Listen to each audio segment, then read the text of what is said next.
আলু দিয়ে আজকে একটা বিকালের স্ন্যাক্স আপনাদের সাথে শেয়ার করে ফেলি। তো আসসালামু আলাইকুম, সবাই কেমন আছেন? আজকে কিন্তু আলু দিয়ে একটা মজাদার চিপস বানিয়ে আপনাদেরকে দেখাবো, যেটা কিনা রোদে শুকাতে হবে না বা আপনার চুলার নিচেও শুকাতে হবে না।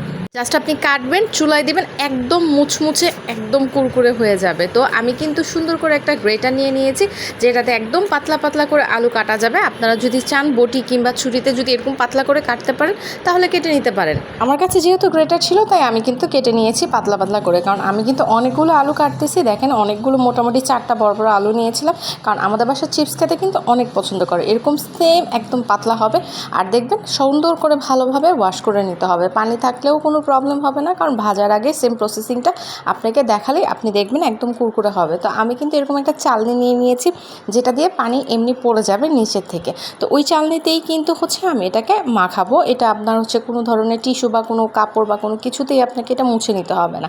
তো এটাতে কিন্তু পরিমাণ মতো লবণ আর আপনি যতটুকু পরিমাণ ঝাল খেতে চান, চিপসে যদি একটু ঝাল না হয় তাহলে কিন্তু ভালো লাগে না। তো একটু শুকনো মরিচ, মানে শুকনো মরিচের গুঁড়ো সেটাকে দিয়ে দিয়েছি। খুব ভালো করে কিন্তু সবগুলো চিপসের সাথে মিক্স করে নিতে হবে, মানে আলুগুলোর সাথে মিক্স করে নিতে হবে। কারণ অনেক সময় দেখা যায় কি একটুখানি লেগে লেগে থাকে, তখন কিন্তু ওই জায়গাটাতে ঝাল লাগে, খেতে ভালো লাগে না, একটু লবণ বেশি লাগে। বাট পুরোটাকে যদি আপনি খুব ভালো করে মিক্স করে নেন, সবগুলোতেই কিন্তু খুব ভালোভাবে লবণ আর ঝাল সবগুলো একসাথে মিক্সড হয়ে যাবে। আর এইটা বানাতে কিন্তু আপনার বেশি সময় লাগবে না, খুব কম সময়ের ভিতরেই কিন্তু আপনি এটা কমপ্লিট করে ফেলতে পারবেন।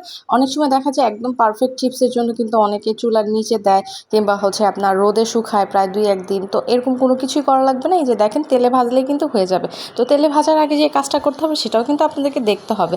তো তেলে কিন্তু বেশি একদম খুব মোটামুটি না, মানে মোটামুটি তেল একদম বললেই চলে, যতটুকু পরিমাণ আপনি আন্দাজ মতোই বুঝতে পারবেন। দেখেন, আমি কিন্তু নিয়ে নিয়েছি এরকম পরিমাণের তেলের ভিতরে ভেজেছি। ভাজার পরে যখন দেখবেন আপনি এই লালচে হয়ে গিয়েছে, তখনই কিন্তু এটাকে উঠিয়ে ফেলতে হবে। তো উঠানোর পরে কিন্তু এটা খুব ভালো করে আপনার একটু টিস্যু পেপারের সাহায্যে আপনার টিস্যুর উপরে নিতে হবে, কারণ যে এক্সট্রা তেলগুলো আছে সেগুলো যেন এক্সট্রা তেলগুলো চুষে নেয়। কারণ এত তেল কিন্তু খাওয়া ভালো নয়। যে এরকম দেখেন, এটা কিন্তু একদম ক্রিস্পি, জাস্ট ভাঙলেই গুঁড়ো গুঁড়ো হয়ে যাবে একদম। দেখেন, এটাতে কিন্তু কোনো রোদেও শুকাতে হয়নি, কিচ্ছু করতে হয়নি। তো এটা কিভাবে হবে সেটা এখন আপনাদেরকে আমি দেখাবো। এই যে একটা আমি কিন্তু হাঁড়ির উপরে নিয়ে নিয়েছিলাম, বাকি অংশ কিন্তু পানিগুলো পড়ে গিয়েছে। অবশ্যই আমি যখন চুলায় দিব, খুব ভালো করে এটাকে হাত দিয়ে একদম গোল গোল করে চিপে নিব। যতটুকু পানি আছে সবগুলো পানি বেরিয়ে যাবে। আর দেওয়ার সময় কিন্তু আমি অবশ্যই মানে পাতলা পাতলা করে হাত থেকে ওইগুলো খুলে নিব, নাহলে কিন্তু একটা আরেকটার সাথে লেগে থাকবে। তখন কিন্তু আপনার ভাজতে গেলে একটু সমস্যা হবে, আর এরকম ক্রিস্পি হবে না।